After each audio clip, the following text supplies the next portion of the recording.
ទទួលយកបទពិសោធន៍ស្នាក់នៅបែបថ្មីប្លែកជាមួយ Private Villa Tropical Garden House ដែលមានទីតាំងនៅខេត្តសៀមរាប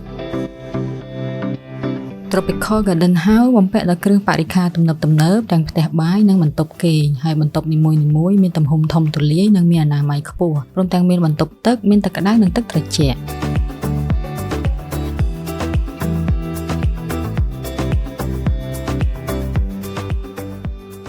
រីឯបរិយាកាសជុំវិញបរិសុទ្ធអារម្មណ៍ស្រស់ថ្លាបង្កើនភាពរីករាយជាមួយមិត្តភ័ក្តិឬគ្រួសារឲ្យកាន់តែមានភាពស្និទ្ធស្នាលហើយជាពិសេសបុគ្គលិករស់រាយរាក់ទាក់បម្រើសេវាកម្មជូនអតិថិជនយ៉ាងយកចិត្តទុកដាក់